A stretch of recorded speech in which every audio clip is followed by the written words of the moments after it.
नाहर के घर में खुशियों की तैयारियां उरूज पर हैं। समर बेहद परजोश है। वो रंग बरंगे गुब्बारे सजा रहा है और मुस्कुराते हुए कहता है कि जैसे ही अवनी, जीजो और नन्हा बेबी अंदर आएंगे सब मिलकर सरप्राइज देंगे। गुब्बारे फोड़ेंगे और जबरदस्त अंदाज में इस्तकबाल करेंगे। पूरा घर रोशनियों से जगमगा रहा होता है और सबको यकीन होता है कि आज खुशियों का दिन है। मगर किस्मत को कुछ और ही मंजूर होता है। जैसे ही दरवाजे की घंटी बजती है, सबकी नजरें दरवाजे की तरफ उठ जाती हैं। समर इशारा करता है कि सब तैयार हो जाएं, लेकिन जैसे ही दरवाज़ा खुलता है तो वक्त जैसे थमसा जाता है। अवनी अंदर नहीं आती बल्कि दरवाजे पर खड़ी होती है रोही। इसके चेहरे पर अजीब सा सुकून और आंखों में तूफान छिपा होता है और इसके पीछे वो मंजर जिसे देखकर सबके पैरों तले जमीन खसक जाती है। व्हील चेयर पर बैठी शीतल। हाँ, वही शीतल जिसके लिए मातम किया जा चुका था, जिसे मुर्दा मानकर सबने किस्सा खत्म कर दिया था। आज वो जिंदा उनके सामने मौजूद है। इसका चेहरा जख्मों से भरा है, माथे पर पट्टी बंधी है, बाजों पर नील के निशान साफ दिखाई दे रहे हैं। आंखों के नीचे स्याह हल्के और लबों पर दर्द भरी खामोशी। ऐसा लग रहा होता है जैसे उसे बेदर्दी से मारा गया हो, जैसे उसे जिंदा रहने की सजा दी गई हो। पूरा खानदान साकत हो जाता है। समर के हाथ से गुब्बारा गरकर जमीन पर फट जाता है और उसकी आवाज इस खामोशी को और भी खौफनाक बना देती है। नाहर की आंखें हैरत से फैल जाती हैं। इसे यकीन नहीं आता कि जिसे उसने खो दिया समझा था वो आज उसके सामने है। दादी के चेहरे का रंग एकदम उड़ जाता है।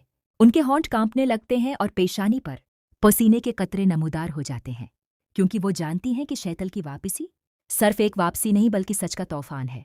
रूही आहिस्ता आहिस्ता व्हील चेयर को अंदर धकेलती है और मजबूत लहजे में कहती है कि आज कोई जश्न नहीं होगा, आज सच का सामना होगा।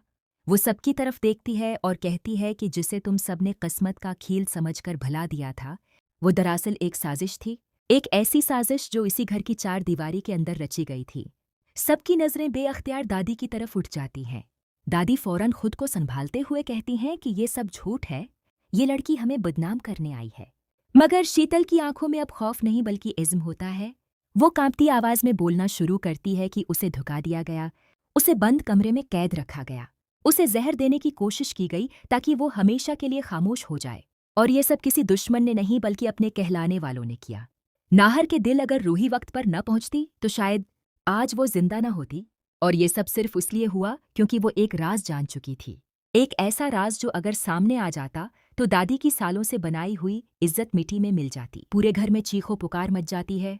कोई यकीन नहीं कर पा रहा कि मोहब्बत और रवायतों का लबादा ओढ़े इस घर में इतनी नफरत भी छिपी हो सकती है। दादी बार बार खुद को बेकसूर साबित करने की कोशिश करती हैं, मगर हालात उनके खिलाफ होते जा रहे हैं। नाहर की आंखों में सवाल है, समर की आंखों में आंसू और बाकी सबके दिलों में खौफ कि अगर ये सब सच है तो वो सब कितने बड़े धोखे में जी रहे थे। रोही कहती है कि आज फैसला होगा, या तो सच को कबूल किया जाएगा या फिर ये घर हमेशा के लिए टूट जाएगा। शीतल हिम्मत करके कहती है कि वो अब खामोश नहीं रहेगी।